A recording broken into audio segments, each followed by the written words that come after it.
अमित एकदम सिंपल आदमी था। उसकी लाइफ भी एकदम सिंपल थी। वो एक बैंक में जॉब करता था और हर दिन ऑफिस से घर, घर से ऑफिस, बस यही करता रहता था। उसके डेली रूटीन में कोई खास चेंज नहीं था। सुबह उठना, ऑफिस जाना, काम करना और फिर वापस होम। अमित हमेशा टाइम की कमी से परेशान रहता था। उसके पास बहुत सारी रिस्पॉन्सिबिलिटीज थी। ऑफिस का काम, घर का काम और फ्रेंड्स के साथ टाइम स्पेंड करना, सब कुछ उसके टाइम का हिस्सा था। उसे कभी कभी लगता था कि दिन में 24 घंटे भी कम है। फिर भी वो सब मैनेज करने की कोशिश करता था। इसी भागदौड़ में अमित अपनी हेल्थ का भी ध्यान नहीं रख पाता था। वो अक्सर रात में लेट तक काम करता और सुबह जल्दी उठता। इससे उसकी नींद पूरी नहीं हो पाती थी। लेकिन अमित ने इसे अपनी आदत बना लिया था। उसे लगता था कि ये सब नॉर्मल है और हर किसी के साथ ऐसा ही होता है। अमित की लाइफ सिंपल थी, लेकिन उसे क्या पता था कि उसकी इसी बोरिंग लाइफ में एक बहुत बड़ा तूफान आने वाला है। एक ऐसा तूफान जो उसकी जिंदगी हमेशा के लिए बदल देगा। ये सब एक रात शुरू हुआ जब उसे लगा कि कोई उसका पीछा कर रहा है। उस रात अमित अपने ऑफिस में लेट तक काम कर रहा था। काम इतना ज्यादा था कि उसे टाइम का होश ही नहीं रहा। जब उसने घड़ी देखी तो रात के 10 बज चुके थे। वो जल्दी से अपने पेपर्स समेटे और घर की तरफ निकल पड़ा। रात का टाइम था और सड़कें एकदम खाली थी। अमित तेजी से चल रहा था। उसे जल्दी घर पहुंचने की थी, लेकिन तभी उसे एक अजीब सी फीलिंग हुई। ऐसा लगा जैसे कोई उसका पीछा कर रहा हो। उसने पीछे मुड़कर देखा, लेकिन वहां कोई नहीं था। उसने इसे अपना वहम समझकर इग्नोर कर दिया, लेकिन ये फीलिंग बार बार आने लगी।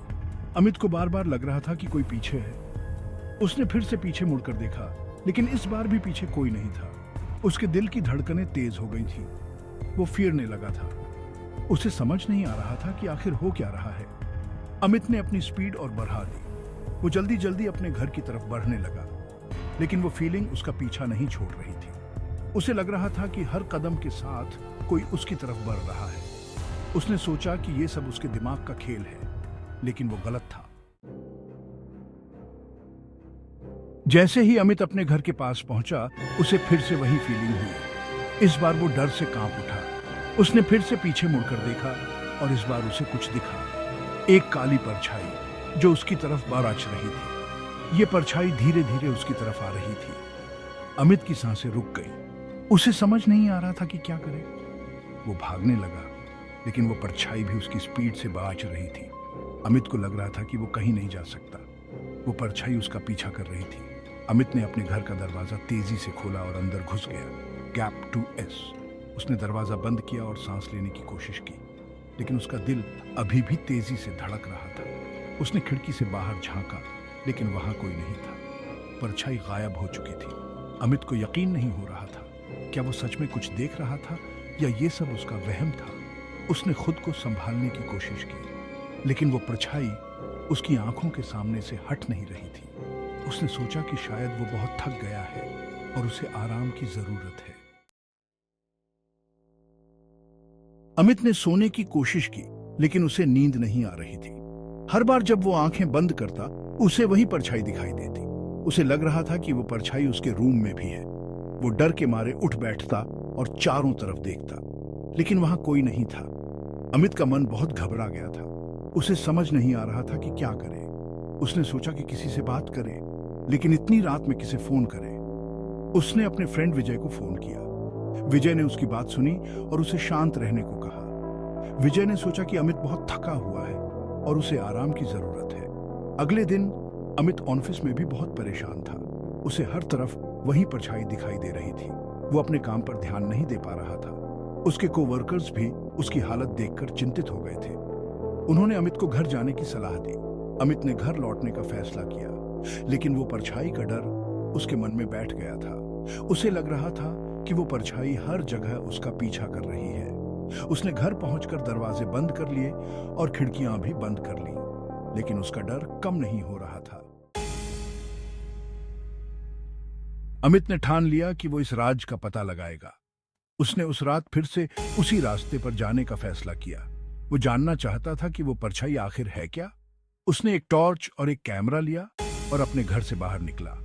रात का टाइम था और सड़कें फिर से सुनसान थीं। अमित धीरे धीरे उस रास्ते पर बढ़ा रहा था जहां उसे पहली बार वो परछाई दिखी थी। उसने चारों तरफ ध्यान से देखा। अचानक उसे फिर से वही फीलिंग हुई। वो रुका और चारों तरफ देखा। उसने टॉर्च जलाकर उस तरफ देखा जहां से वो परछाई आ रही थी। उसके सामने एक पुराना पेड़ था। पेड़ की छाया अजीब ढंग से जमीन पर गिर रही थी।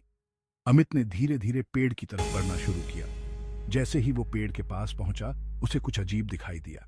अमित ने देखा कि पेड़ के पीछे एक छोटा सा घर था। वो घर बहुत पुराना और टूटा फूटा था। अमित ने सोचा कि ये घर यहाँ कैसे हो सकता है। उसने धीरे धीरे उस घर की तरफ कदम बढ़ाए। उसने दरवाजे को हल्के से धक्का दिया और अंदर घुस गया। अंदर का नजारा देखकर अमित हैरान रह गया। वहां एक पुरानी किताबें और फोटोज पड़ी हुई थीं। उसे समझ नहीं आ रहा था कि ये सब क्या है। उसने एक किताब उठाई और पढ़ना शुरू किया। जैसे ही अमित ने किताब पढ़ी, उसे वहां एक कहानी मिली।